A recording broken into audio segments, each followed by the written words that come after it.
Introducing the African Diaspora News Channel app, your gateway to stories that's overlooked by the corporate mainstream media. At African Diaspora News Channel, we cover stories that don't receive mainstream attention, and we serve as the voice to the global Black community. We are committed to informing and educating through the power of media, connecting the African diaspora one story at a time. With our platform, we're helping to end injustice by exposing it. Join us in standing for excellence in journalism and serving our community. Download the African Diaspora News app today. You know what I really find strange? That in 2025, we're still talking about racism like it's some mysterious problem that we're just discovering, especially racism in sports. And it's not just in America or even South Africa or on social media. Now it's playing out on football pitches in Ireland. But recently, racism reared its ugly head again when Shamrock Rovers player Victor was racially abused during a match in Waterfall. And sadly, this isn't a one-off. Ireland's under-21 manager Jim Crawford has had enough. In fact, he's been speaking up for a while now, especially after multiple young Irish players of African descent were racially abused in games over the past 2 years. One of the matches was even abandoned because the abuse was that bad. I remember even reporting on a story similar to that.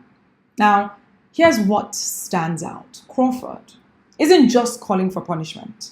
He's calling for education, and rightfully so. He's saying, yes, ban the racists, punish them, expose them, but also teach them, show them who we are, make them understand why racism isn't just bad behavior.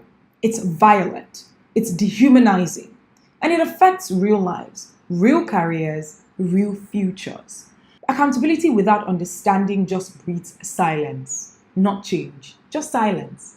As a Black person watching from Nigeria, this hits differently, right? Because it reminds us that even in places where Black people are the minority of minorities, they're still catching the same heat, being reduced to slurs, taunts, and shame just for existing in spaces that they've earned a right to be in. And this doesn't just impact players on the pitch, right? It tells the next young Black child in Dublin, for instance, that no matter how talented they are, their skin might become a target. That's an issue. It's exhausting, and unfortunately, it's global. That's why representation matters. That's why speaking up matters. That's why what Jim Crawford is doing matters. Because when people in positions of power use their voice to condemn racism without excuses or soft landings, it breaks the silence. It shifts the tone. It creates safer space for Black and brown athletes who just want to play the game without being humiliated for their skin. And can we talk about Ireland for a second, right? This is a country where immigration from Africa has steadily grown in the past 2 decades, right? Nigerian Irish kids are growing up there.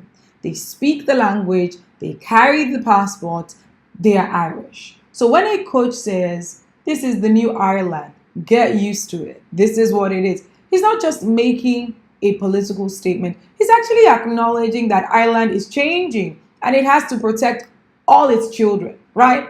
All the children and people of all races. The truth is, racism anywhere is a threat to dignity everywhere.